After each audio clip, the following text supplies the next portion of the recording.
नमस्कार, मैं दिगंबर कश्यप, न्यूरोथेरेपिस्ट। आज हम देख रहे हैं कि बहुत ज़्यादा लोगों को पेट की बीमारियां हो रही हैं। किसी को नाभि, नले, कौड़ी, धरण इस तरह की दिक्कत हो रही है। और एक आज जो बीमारी हम देख रहे हैं IBS बहुत ज़्यादा लोगों में हो रहा है। और अगर आप बात करें एज ग्रुप की, तो जिनकी एज 16 वर्ष से लेकर लगभग 30 वर्ष के बीच में है, उन लोगों को हम देख रहे हैं कि IBS या पेट की अन्य बीमारियां ज्यादा हो रही हैं।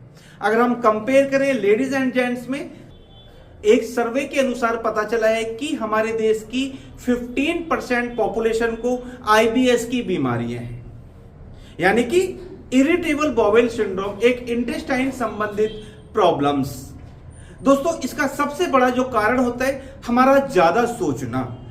हम ज्यादा सोचते हैं, हम नेगेटिव सोचते हैं, हमको डिप्रेशन हो गया है, हमको एंजाइटी हो गया है, यानी कि हमारे ब्रेन का और हमारे पेट का सीधा संबंध है। इसलिए कहा जाता है कि आपको अपने साइकियाट्रिस्ट से, मनोचिकित्सक से जरूर सलाह मशवरा जरूर कर लेना चाहिए, और जो वो उचित ट्रीटमेंट बताते हैं आपको साथ में वो अप्लाई जरूर करना चाहिए, क्योंकि ये ब्रेन से होने वाली प्रॉब्लम है। जैसा हम सोचते हैं वैसा हमारे साथ घटित होता है। अगर हम पॉजिटिव सोचते हैं तो हमारे साथ पॉजिटिव होता है, हम नेगेटिव सोचते हैं तो हमारे साथ नेगेटिव होता है। तो ये बिल्कुल सत्य बात है, यानी कि हमारे ब्रेन का और हमारे पेट का सीधा संबंध है। अगर हम ज्यादा सोचते हैं तो उसके कारण से हमारा पेट, हमारे इंटेस्टाइन इरिटेट हो जाती है। जैसे कि नाम में ही छिपा हुआ है इरिटेट। IBS मतलब इरिटेबल बाउल सिंड्रोम। हमारी जो इंटेस्टाइन है वो इरिटेट हो गई है, उसका फंक्शन डिस्टर्ब हो गया है, उसकी जो मूवमेंट है वो स्लो हो गई है, जिसके कारण से पेट संबंधित बहुत समस्याएं उत्पन्न होती हैं। जिनको दोस्तों IBS होता है, देखा जाता है कि ऐसे लोगों को गैस, एसिडिटी, कॉन्स्टिपेशन, डायरिया, मरोड़, ऐंठन, चुभन, वेट बहुत तेजी से कम हो रहा होता है, भूख लगनी कम हो जाती है, बहुत ज्यादा एंजाइटी हो जाती है, व्यक्ति का किसी काम में मन नहीं लगता, लेटे रहने का मन करता है, और पेशेंट पेट पकड़कर बैठा रहता है और ऐसा लगता है कि पेट को अंदर की ओर कोई खींच रहा है। ऐसे लक्षण निरंतर देखने को मिलते हैं। पेशेंट जितनी डाइट लेता था, जितना खाना खाता था, उसका 1/4 भी नहीं खा पा रहा। पेशेंट बताते हैं कि मेरा वजन पहले 80 किलो था, आज घटकर 55 किलो हो गया है, यानी कि 20 किलो, 25 किलो, इतने तक वजन कम हो जाता है। तो अगर आपको IBS हो गए हैं तो सबसे पहले आपको उचित ट्रीटमेंट करा लेना चाहिए, और आप जो नेगेटिव सोचते हैं उसको इमीडिएटली आपको बंद करना चाहिए, क्योंकि जैसा हम सोचेंगे वैसे ही हमारे साथ घटित होगा। हम नेगेटिव सोचेंगे, हमारे साथ नेगेटिव होगा। हमारे सोचने का सीधा संबंध हमारे पेट से है।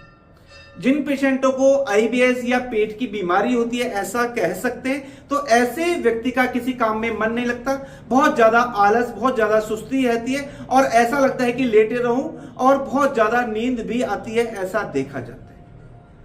ये समस्या उन लोगों को ज्यादा रहती है जो बाहर का खाना खाते हैं, मिर्च मसाला ज्यादा खाते हैं, फास्ट फूड ज्यादा खाते हैं, नॉनवेज ज्यादा खाते हैं, स्मोकिंग ज्यादा करते हैं, ड्रिंक बहुत ज्यादा करते हैं, कोई रूटीन फॉलो नहीं करते हैं, देर से सोते हैं, देर से सोकर उठते हैं, फिजिकल एक्टिविटी बिल्कुल भी नहीं करते।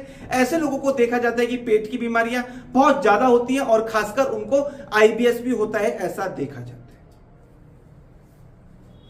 आप किसी भी चीज के बारे में बहुत ज्यादा नेगेटिव सोचते हैं, आप अपने परिवार के लिए हो सकता है, अपनी फिजिकल कंडीशन को लेकर हो सकता है, अपने बिजनेस को लेकर हो सकता है, अपनी स्टडी को लेकर हो सकता है, तो सबसे पहले हमें अपने स्ट्रेस लेवल को जरूर ही कम करना चाहिए।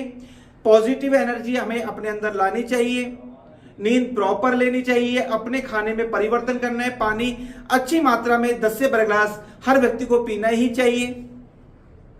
IBS को हम 3 कैटेगरी में काउंट करते हैं। IBS से अल्टरनेट IBS, यानी कि IBS जब होगा तो कभी कॉन्स्टिपेशन होगा, कभी डायरिया होगा, इसे हम IBS A कहते हैं। IBS C पेशेंट को जब भी होगा कॉन्स्टिपेशन होगा, कब्ज होगी, कई कई दिन मोशन नहीं होगा, ऐसा देखा जाता है। और IBS D पेशेंट को जब भी मोशन आएगा पतला ही आएगा, लिक्विड जैसा आएगा, यानी कि पानी के जैसा आएगा। तो ये 3 कैटेगरी में हम काउंट करते हैं। एक वायरस होता है जिसे हम H. पाइलोरी बोलते हैं, यानी कि हेलिकोबैक्टर एक वायरस होता है। इसके कारण से भी कुछ लोगों को देखा जाता है कि IBS हो जाता है। दोस्तों अगर आपको आईबीएस हो गया है तो सबसे पहले, क्योंकि ये एक लाइफ स्टाइल डिजीज है और ये ठीक हो सकती है, ऐसा नहीं है आपको घबराने की बिल्कुल आवश्यकता नहीं है कि आईबीएस ठीक नहीं हो सकता, आईबीएस भी ठीक हो सकता है। उसके लिए सबसे पहले हमें अपने आप को स्ट्रांग बनाना है, पॉजिटिव एनर्जी अपने अंदर जरूर लानी है, खाने पीने का विशेष ध्यान रखना है, फिजिकल एक्टिविटी जरूर करनी है। आप वॉक करें, आप साइकिलिंग करें, यानी कि केयरफुली होकर आप वजन का काम करते हैं कुछ दिन, आपको वो जरूर बंद करना चाहिए। हेल्दी आपको डाइट लेनी चाहिए, स्ट्रेस लेवल को कम करना चाहिए। आप ये देखेंगे कि आपके अंदर धीरे धीरे परिवर्तन आने लगे हैं और ये प्रॉब्लम आपकी हमेशा के लिए ठीक हो सकती है।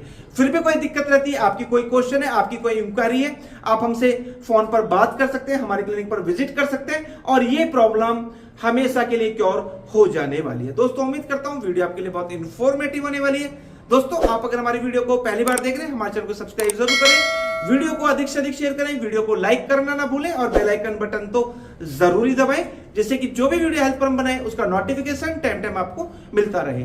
धन्यवाद।